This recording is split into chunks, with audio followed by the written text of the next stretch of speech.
ಡಾಕ್ಟ್ರೇ ನಂಗೆಲ್ಲ ನೆನಪಾಗೋಯ್ತು. ಇಲ್ಲ ಲೇ. ಹ್ಞೂ ಡಾಕ್ಟ್ರೇ. ಮತ್ತೆ ಇದೇ ಖುಷಿಗೆ ಸ್ವೀಟ್ ತಿನ್ಸಲ್ವಾ? ಮಗು ನಿಮ್ಗಾಗಿದ್ದು, ನೀವು ನಂಗೆ ಸ್ವೀಟ್ ತಿನ್ಸ್ಬೇಕು.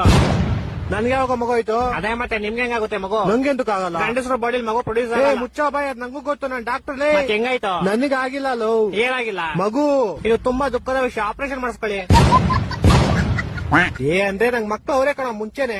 ಮುಂಚೆನೆ ಇತ್ತ? ವರದಕ್ಷಿಣೆ ಕೊಟ್ಟಿದ್ರಾ? ಎಷ್ಟು ಉರ್ತಾವ್ರೋ ಪಕ್ವತ್ನ ನೋಡಿದ್ರೆ.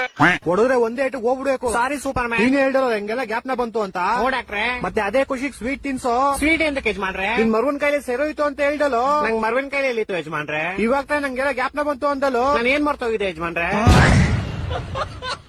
ಡಾಕ್ಟ್ರೇ ಯಾರಕ್ಕೊಂದು ಮದ್ವೆ ಮಾಡಿಸ್ಬಿಡಿ. ಯಾರ ಜೊತೆ? ಏನ್ ಯಾರ ಜೊತೆ? ಯಾರ ಜೊತೆ ಮದುವೆ ಮಾಡಿಸ್ಬೇಕು? ನೀವು ಡಾಕ್ಟರ್ ಅಲ್ವಾ ಯಜಮಾನ್ರೆ? ಮತ್ತೆ ತಿರುಗಿ ಕೇಳ್ತೀವ ಮದುವೆ ಮಾಡಿಸ್ರಿ ಅಂತ. ನಾನ್ ಯಾವಾಗ ಹೇಳ್ದೆ? ಈ ಗೋಳಿ ಮಗನ್ ಯಾರೋ ಬಿಟ್ಟಿದ್ದಿಲ್ಲಿ. ಇವ್ರ ಆನರ್ ನಮ್ಮ ಹೆಂಡತಿ ನಂಗೆ ತುಂಬಾ ಹೊಡಿತಾಳೆ. ಕರೆಕ್ಟ್ ಆಗಿ ಮಾಡ್ತಾಳೆ. ಯಾರು? ನಿಮ್ ಹೆಂಡತಿ. ನಂಗ್ ಮದ್ವೆ ಎಲ್ಲ ಆಗೈತೆ. ನನ್ ಮಕ್ಕಳು ಮೂರು ಬಿಟ್ಟು ನಿಂತ್ಬಿಟ್ಟವ್ರಣ್ಣ. ನಮ್ಮ ಹೆಂಡತಿ ತುಂಬಾ ಪುಣ್ಯ ಮಾಡೋಳು ಡಾಕ್ಟ್ರೆ. ಹೆಂಗೆ? ನಾನ್ ದಿನ ಮನೆಗೆ ಹೋಗ್ಬಿಟ್ಟು ಮರ್ತ ಹೋಗ್ಬಿಡ್ತೀನಿ ನಂಗೆ ಎಂತ ಹೇಳಿ ಅಂತ. ಆಮೇಲೆ ಅವ್ಳು ಬೆಳ್ತಂದ್ ನಾಯಿ ಹೊಡೆದಂಗ್ ಹೊಡ್ಬಿಟ್ಟು ಜ್ಞಾಪಿಸ್ತಾಳೆ. ಮತ್ತೆ ಇದ್ರಲ್ಲಿ ಪುಣ್ಯ ಏನ್ ಮಾಡೋಳೆ? ಯಾರು? ನಿಮ್ ಹೆಂಡತಿನೋ? ನಂಗ್ ಮದ್ವೆ ಎಲ್ಲ ಆಗೈತೆ ಇವ್ರ ಆನರ್. ಅಯ್ಯೋ ಏನ್ ಬೇವರ್ಸಿ ನನ್ ಮಗನ ನೀನು. ನಮ್ಮ ಹೆಂಡತಿ ನಂಗೆ ಇದೇ ಹೇಳ್ತಾಳೆ. ಕರೆಕ್ಟ್ ಆಗಿ ಹೇಳ್ತಾಳೆ. ಯಾರು? ನನ್ ಕೇಸ್ ತಗೊಳ್ಳಿ ಇವ್ರ ಆನರ್. ನಾನ್ ಡಾಕ್ಟರ್ ಕಣೋ, ಲಾಯರ್ ಅಲ್ಲ, BSDK. ನಾನು ಡಾಕ್ಟರ್ ಅಂತಾನೆ ಅಂದಿದ್ದು. ನೀನ್ ಎಲ್ಲಾ ಮರ್ತೋಗ್ತೀಯ, ಇಲ್ಲಿಗೆ ಬರೋ ದಾರಿ ಮರಿಯಲ್ವಲ್ಲೋ. ದಾರಿ ಗ್ಯಾಪ್ನ ಇರುತ್ತೆ ಶಾರುಖ್ ಖಾನ್, ಅದೇ ಗುರಿ ಮರ್ತೋಯ್ತೀನಿ. ನಿಂಗೆ ಯಾವ್ದೋ ಗುರಿ? ಅದೇ ಗ್ಯಾಪ್ನ ಬರ್ತಿಲ್ಲ ಬ್ರೋಕರ್ ಅಣ್ಣ. ಈ ಡಾಕ್ಟರ್ ಕಣೋ ನಾನು. ನಾನು ಅದ್ನೇ ಅನ್ನಲ್ಲ. ಏನಂದೆ? ಶಾರುಖ್ ಖಾನ್. ಈ ತರ ಹಿಂಸೆ ಕೊಟ್ರೆ ಜನಗಳಿಗೆ ಯಾರು ಬದುಕ್ತಾರೆ? ಅವ್ನ್ ನನ್ನ ಮಕ್ಕಳು ಸರ್ಕಾರ